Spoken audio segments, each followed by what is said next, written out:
आत्मानुभूति साधना। किसी शांत या एकांत स्थान में जाइए। निर्जन कोलाहल रहित स्थान इस साधना के लिए चुनना चाहिए। इस प्रकार का एक स्थान घर का स्वच्छ हवादार कमरा भी हो सकता है और नदी तट अथवा उपवन भी। हाथ मुंह धोकर साधना के लिए बैठना चाहिए। आराम कुर्सी पर अथवा दीवार, वृक्ष या मसनद के सहारे बैठकर भी यह साधना भली प्रकार होती है। सुविधापूर्वक बैठ जाइए। 3 लंबे लंबे श्वास लीजिए। पेट में भरी हुई वायु को पूर्ण रूप से बाहर निकालना और फेफड़ों में पूरी हवा भरना एक पूरा श्वास कहलाता है। 3 पूरे श्वास लेने से हृदय और फुफ्फुस की भी उसी प्रकार एक धार्मिक शुद्धि होती है जैसे स्नान करने, स्नान व हाथ पांव धोकर बैठने से शरीर की शुद्धि होती है। 3 पूरे श्वास लेने के बाद शरीर को शिथिल कीजिए और हर अंग में से खींचकर प्राण शक्ति हृदय में एकत्र हो रही है ऐसा ध्यान कीजिए। हाथ पांव आदि सभी अंग प्रत्यंग शिथिल, ढीले, निर्जीव और निष्प्राण हो गए हैं ऐसी भावना करनी चाहिए। मस्तिष्क से सब विचारधाराएं और कल्पनाएं शांत हो गई हैं और समस्त शरीर के अंदर एक शांत नीला आकाश व्याप्त हो रहा है। ऐसी शांत और शिथिल अवस्था को प्राप्त करने के लिए कुछ दिन लगातार प्रयत्न करना पड़ता है। अभ्यास से कुछ दिन में अधिक शिथिलता एवं शांति अनुभव होती जाती है। शरीर भली प्रकार शिथिल हो जाने पर हृदय स्थान में एकत्रित अंगूठे के बराबर शुभ्र श्वेत ज्योति स्वरूप प्राण शक्ति का ध्यान करना चाहिए। अजर अमर शुद्ध बुद्ध चेतन एवं पवित्र ईश्वरीय अंश आत्मा मैं हूँ। मेरा वास्तविक स्वरूप यही है कि मैं सत्य चित्त आनंद स्वरूप आत्मा हूँ। उस ज्योति के कल्पना नेत्रों से दर्शन करते हुए उपयुक्त भावनाएं मन में रखनी चाहिए। दूसरा, उपयुक्त शिथिलासन के साथ आत्मदर्शन करने की साधना इस योग में पृथक साधना है। जब यह साधना भली प्रकार अभ्यास में आ जाए तो आगे की सीढ़ी पर पैर रखना चाहिए। दूसरी भूमिका में साधना का अभ्यास नीचे दिया जाता है। ऊपर लिखी हुई शिथिलावस्था में अखिल आकाश में नील वर्ण आकाश का ध्यान कीजिए। उस आकाश में बहुत ऊपर सूर्य के समान ज्योति स्वरूप आत्मा को अवस्थित देखिए। मैं ही यह प्रकाशवान आत्मा हूँ ऐसा निश्चय संकल्प कीजिए। अपने शरीर को नीचे भूतल पर निष्पन्द अवस्था में पड़ा हुआ देखिए। उसके अंग प्रत्यंगों का निरीक्षण एवं परीक्षण कीजिए। यह हर एक कल्प ऊर्जा मेरा औजार है, मेरा वस्त्र है। यह यंत्र मेरी इच्छानुसार क्रिया करने के लिए प्राप्त हुआ है। इस बात को बार बार मन में दोहराइए। इस निष्पन्द शरीर में खोपड़ी का ढक्कन उठाकर ध्यानावस्था से मन और बुद्धि को 2 सेवक शक्तियों के रूप में देखिए। ये दोनों हाथ बांधे आपकी इच्छानुसार कार्य करने के लिए नतमस्तक खड़े हैं। बस शरीर और मन बुद्धि को देखकर प्रसन्न होइए कि इच्छानुसार कार्य करने के लिए ये मुझे प्राप्त हुए हैं। मैं इनका उपयोग सच्चे आत्मस्वार्थ के लिए ही करूंगा। ये भावनाएं बराबर उस ध्यानावस्था में आपके मन में गूंजती रहनी चाहिए। जब दूसरी भूमिका का ध्यान भली प्रकार होने लगे तो तीसरी भूमिका का ध्यान कीजिए। अपने को सूर्य की स्थिति में ऊपर आकाश में अवस्थित देखिए। मैं समस्त भूमंडल पर अपनी प्रकाश किरणें फेंक रहा हूँ। संसार मेरा कर्म क्षेत्र और लीला भूमि है। भूतल की वस्तुओं और शक्तियों को मैं इच्छित प्रयोजनों के लिए काम में लाता हूँ। पर वे मेरे ऊपर प्रभाव नहीं डाल सकते। पंचभूतों की गतिविधियों के कारण जो हलचलें संसार में हर घड़ी होती है, वे मेरे लिए एक विनोद और मनोरंजक दृश्य मात्र है। मैं किसी भी सांसारिक लाभ हानि से प्रभावित नहीं होता। मैं शुद्ध चैतन्य सत्य स्वरूप पवित्र निर्लेप अविनाशी आत्मा हूँ। मैं आत्मा हूँ, महान आत्मा हूँ, महान परमात्मा का विशुद्ध स्फुरलिंग हूँ। यह मंत्र मन ही मन जपिए। तीसरा, भूमिका का ध्यान जब अभ्यास के कारण पूर्ण रूप से पुष्ट हो जाए और हर घड़ी वह भावना रोम रोम में प्रतिभासित होने लगी, तो समझना चाहिए कि साधना की सिद्धावस्था प्राप्त हो गई। यह जागृत समाधि या जीवन मुक्त अवस्था कहलाती है। आत्मदर्शन की समर्थ साधना। आत्मकल्याण के पथ पर अग्रसर करने वाले इस अध्यात्म विधि विज्ञान के दो धाराएं हैं। पहला आत्मदर्शन और दूसरा विश्व दर्शन। इन्हें आत्मबोध एवं तत्वबोध भी कहते हैं। ब्रह्म विद्या का समग्र ढांचा इन्हीं दो धाराओं को सैद्धांतिक एवं व्यवहारिक विधि व्यवस्था समझने के लिए खड़ा हुआ है। आत्मबोध के अंतर्गत आत्मसत्ता के स्वरूप, लक्ष्य, धर्म, चिंतन एवं कर्तव्य की वस्तु स्थिति समझाई जाती है और तत्वबोध में शरीर एवं मन के साथ आत्मा के पारस्परिक संबंधों और कर्तव्यों का निरूपण किया जाता है। शरीर के साथ संबंध बनाते हुए परिवार एवं समाज के साथ उपयुक्त व्यवहार का पूर्व निर्धारण किया जाता है।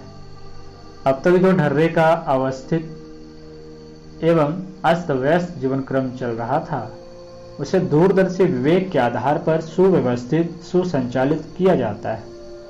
अध्यात्म जगत की यही दो धाराएं पवित्र गंगा यमुना कही जाती है।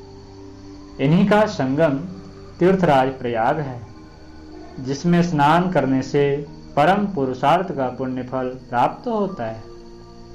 उच्च स्तरीय गायत्री साधना में साधक को आत्मबोध और तत्वबोध इन्हीं दोनों साधनाओं का समन्वय करना पड़ता है। इन दोनों का लक्ष्य एक ही है, दोनों अन्योन्याश्रित एवं परस्पर पूरक है। इसके लिए ध्यान मुद्रा में बैठकर सामने एक बड़े दर्पण में वक्ष स्थल से ऊपर का अपना शरीर ध्यानपूर्वक देखा जाना ही आत्मबोध की प्रत्यक्ष विद्या है।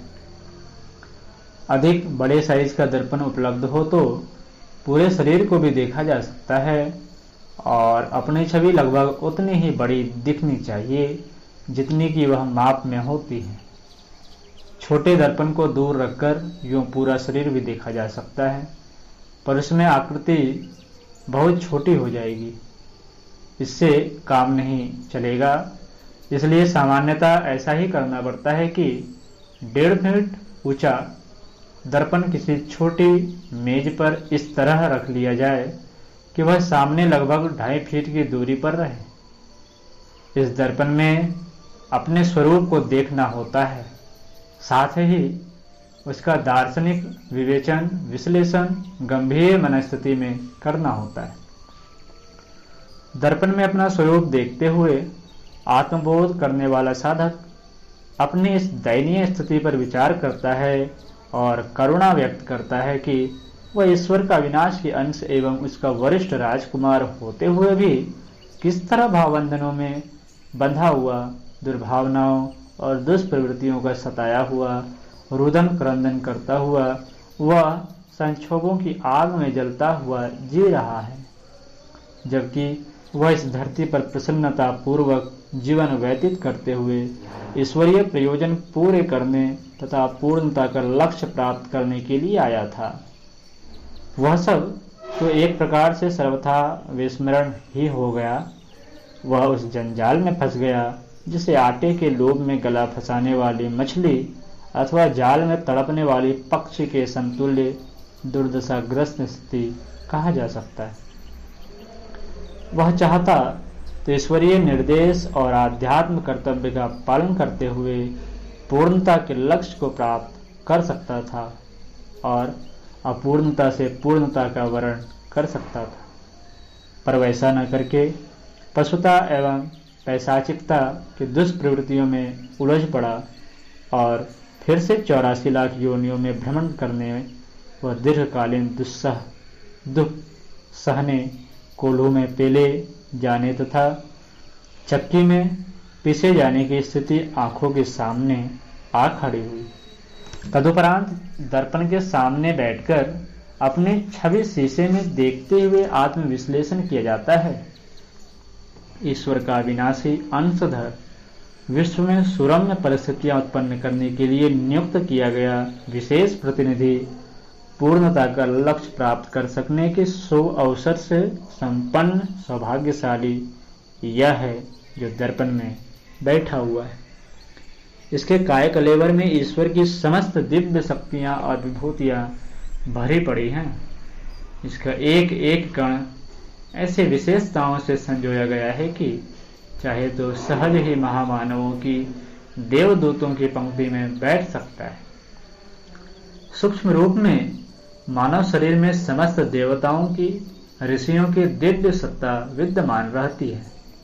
उसे थोड़ा भी पोषण मिले तो यह बीज विशालकाय वट वृक्ष में परिणत होकर अपने को धन्य और विश्व मानव को सुसंपन्न बना सकता है। इसमें महामानव व देव मानव बनने एवं बुद्ध, ईसा, राम और कृष्ण जैसे अवतार चेतनाओं से सुसंपन्न बन सकने की परिपूर्ण संभावनाएं विद्यमान हैं। इतना सब कुछ होते हुए भी अवांछनीय गतिविधियां अपनाने के कारण यह दर्पण में बैठा हुआ महामानव किसी दयनीय दुर्दशा से ग्रस्त है। यह कैसे आश्चर्य और दुर्भाग्य की बात है। लोभ और मोह के, वासना और तृष्णा के तथा स्वार्थ और संकीर्णता के बंधनों ने इसको किस बुरी तरह जकड़ रखा है। इंद्रिय लिप्सा का गुलाम बनकर इसने अपने शारीरिक और मानसिक स्वास्थ्य को किस बुरी तरह चौपट कर डाला। परिवार के उचित उत्तरदायित्वों को निभाना और परिजनों को सुसंस्कृत बनाना तो कर्तव्य था, पर मात्र इसी छोटे समुदाय के लिए अपनी समस्त क्षमताओं को नियोजित कर देना कहाँ की समझदारी थी। कुत्साओं और कुंठाओं से ग्रसित जीवन का क्रम और स्वरूप बना लेने की उसी की पूरी जिम्मेदारी है जो इस दर्पण में बैठा है। मकड़ी जैसा जाला उसी ने बुना है और उसमें फंसा है। वह चाहे तो उसे समेट सकता है और स्वच्छंद विचरण की जीवन मुक्ति की स्थिति प्राप्त कर सकने में पूर्ण सफल हो सकता है। इस प्रकार दर्पण में दृष्टिगोचर प्रतिबिंब के सहारे आत्मविश्लेषण की अधिक गहराई में प्रवेश किया जा सकता है और पतन से ऊंचे उठकर उत्थान के उच्च शिखर पर पहुंच सकने का पथ निर्धारण किया जा सकता है। भविष्य के लिए तो ऐसे सुसंतुलित गतिविधियों का निर्धारण किया जा सकता है जिसमें भौतिक और आत्मिक उत्तरदायित्वों की निर्वाह की संतुलित गुंजाइश बनी रहे। दर्पण में दिख पड़ने वाली अपने परम आत्मीय छाया पुरुष से यही सब पूछना चाहिए। उसके उत्तर न देने पर भी अपनी तीव्र दृष्टि से यह परखना चाहिए कि इन प्रश्नों का सकारात्मक उत्तर इसके पास है या नहीं। यदि नहीं तो उसे परम प्रिय होने के नाते इस हितैषिता की शिक्षा देनी चाहिए कि मृत्यु का कोई ठिकाना नहीं, बिस्तर किसी भी समय गोल करना पड़ सकता है। ऐसी दशा में यही उचित है कि जो बीत गया उसमें हुई भूलों के लिए पश्चाताप करते हुए जो शेष है उसे श्रेष्ठतम बनाने के लिए इसी क्षण से ही मुड़ पड़ा जाए। समय को आलस्य प्रमाद में न बिताया जाए। यह वर्तमान ही है जिसमें दिशा बदलने का काम अविलंब आरंभ किया जा सकता है और तेजी से कदम बढ़ाते हुए निर्धारित लक्ष्य तक पहुंचा जा सकता है। माता बच्चे को गोद में उठाने से पहले उसके शरीर से लिपटी हुई गंदगी को साफ कर देती है। कीचड़ और मलमूत्र से सने हुए व्यक्ति को कोई प्रसन्नता पूर्वक पास नहीं बैठने देता। उससे वार्तालाप व व्यवहार करने से पूर्व यह चाहता है कि वह शुद्ध होकर आए। स्वच्छ घर, स्वच्छ पात्र, स्वच्छ परिधान और स्वच्छ शरीर सभी को सुहाता है, भगवान को भी। इसलिए प्रथम दृष्टि देह डाली जानी चाहिए कि गुण कर्म स्वभाव में कहाँ कहाँ ऐसे दुष्प्रवृत्तियों का समावेश हो रहा है जो मानवीय गरिमा के अनुरूप नहीं है। इन्हें खोजने के लिए तनिक भी पक्षपात नहीं बरतना चाहिए। निष्पक्ष न्यायाधीश की तरह स्वयं ही अपने छाया पुरुष की समीक्षा करनी चाहिए और उसका अतिशय शुभ चिंतक परम प्रिय होने के नाते हित कामना से इतना दबाव देना चाहिए कि वह परामर्श सुनकर मात्र इस कान से सुन उस कान से निकाल न दे, वरन अभ्युदय की महत्ता समझते हुए अपने सुधार परिवर्तन के लिए सुनिश्चित संकल्प और सुदृढ़ संकल्प करे। यह प्रयास निरंतर जारी रखा जाए तो उसका प्रतिफल आश्चर्यजनक होता है। वाल्मीकि, उंगलीमाल और विल्वमंगल जैसे अपने में अमूल चूल परिवर्तन कर सकते हैं तो कोई कारण नहीं कि दर्पण में विराजमान अपना अभिन्न आत्म परिष्कार के द्वारा उज्ज्वल भविष्य के निर्माण में निरत न हो सके। वस्तुतः दर्पण आत्मबोध का एक माध्यम है। प्रायः हम बाह्य जगत में इतने घुले और व्यस्त रहते हैं कि अपने को एक प्रकार से भूल ही बैठते हैं। या तो शरीर और मन की क्षुधा व तृष्णा ही रहती है। आत्मा या परमात्मा भी कोई होता है। हम भी आत्मा हैं। आत्मा के कुछ अपने स्वार्थ और कर्तव्य भी हैं क्या? यह बात पढ़ी सुनी तो कई बार होती है, पर उसने तथ्य के रूप में कभी हृदय की गहराई तक प्रवेश नहीं किया होता। यदि आत्मबोध की यथार्थता अंतःकरण में सजग हुई होती तो निश्चित रूप से भौतिक सुख सुविधाएं प्राप्त करने की तरह आत्मोत्कर्ष के लिए भी कुछ करने की प्रेरणा उठी होती और उस दिशा में भी कुछ तो बना ही होता। अकेला दर्पण आत्मबोध व आत्मदर्शन करा दे, यह किसी भी प्रकार संभव नहीं। पूजा उपासना के पीछे जो प्रेरणाएं भरी पड़ी हैं, उनसे प्रभावित होकर उपयुक्त चिंतन और कर्तृत्व अपनाते हुए दिव्य जीवन के रीति नीति अपनाई जा सके तो ही इन पूजा परक कर्मकांडों का महत्व है। आत्मबोध की विचारधाराओं से अंतःकरण को भरने में सहायता करना ही दर्पण उपकरण का उद्देश्य है। उसी प्रकार पूजा का उपयोग यही है कि वह जीवन निर्माण की प्रेरणाओं को उभारे और उन्हें सक्रिय बनाए। लकीर पीटने जैसे चिन्ह पूजा से न तो आत्मकल्याण हो सकता है और न दर्पण की मनुहार करने से आत्मलाभ का प्रयोजन पूरा हो सकता है। आत्मबोध की, आत्मविश्लेषण की तथा आत्मदर्शन की साधना दर्पण के सहारे की जाती है। इस साधना के द्वारा प्रायः संबंधित सभी समस्याओं पर प्रकाश पड़ सकता है। आत्मबोध, आत्मनिरीक्षण, आत्मसुधार और आत्मविकास की पृष्ठभूमि क्या हो सकती है, आस्थाओं और आकांक्षाओं में क्या हेरफेर होना चाहिए, गतिविधियों में, रीति नीति में एवं कार्य पद्धति में क्या उलट पुलट की जानी चाहिए, इसकी एक प्रभु प्रेरित सुविस्तृत रूपरेखा सामने आती है। यदि प्रस्तुत दिव्य संदेशों को अंतःकरण की गहन भूमिका में प्रतिष्ठापित किया जा सका और उन्हें क्रिया रूप में परिणत करने का प्रबल पराक्रम भरा आत्मबल उपलब्ध हो सका तो समझना चाहिए कि दर्पण के माध्यम से की जाने वाली आत्मबोध की साधना एक दैवी वरदान बनकर सामने आ गई। आत्मोत्कर्ष के महान प्रयोजन की आवश्यकता पूरी हुई और अणु से विभु व नर से नारायण बनने का लक्ष्य हस्तगत हुआ। आत्मचिंतन की साधना।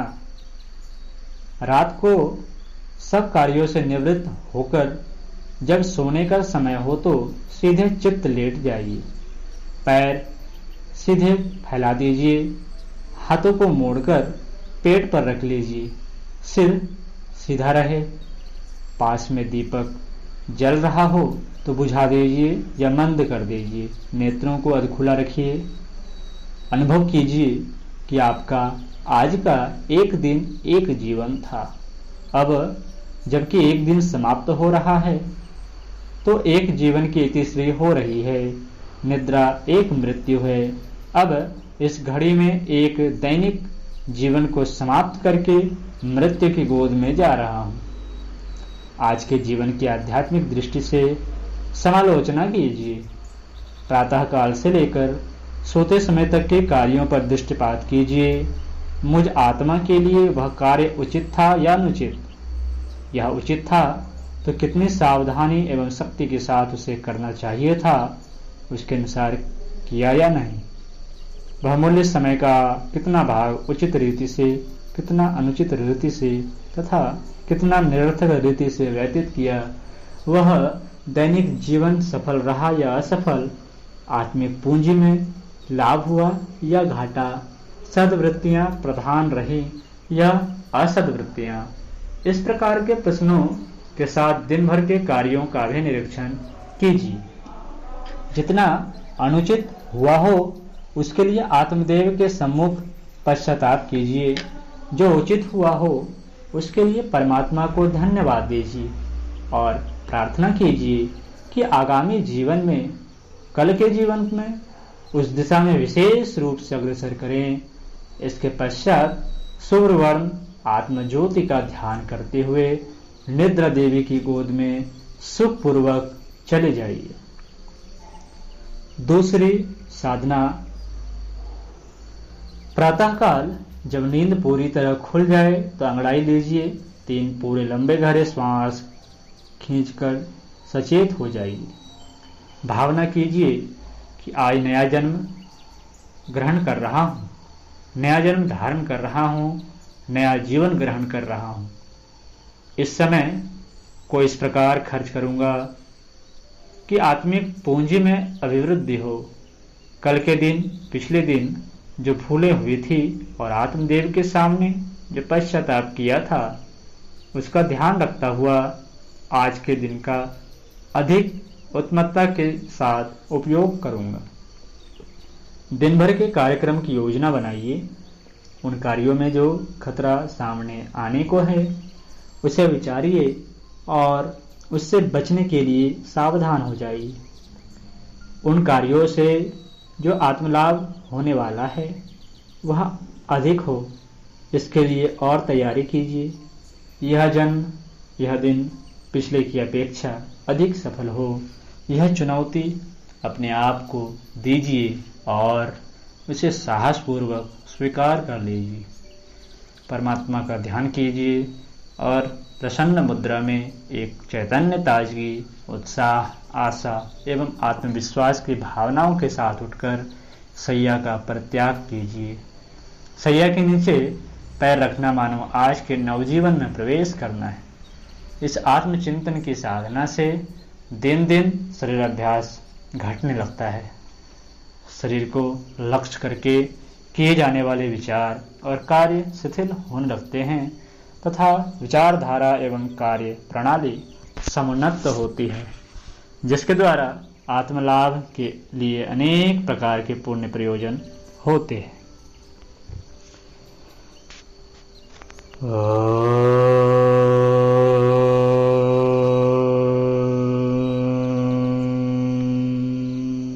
शांति शांति शांति।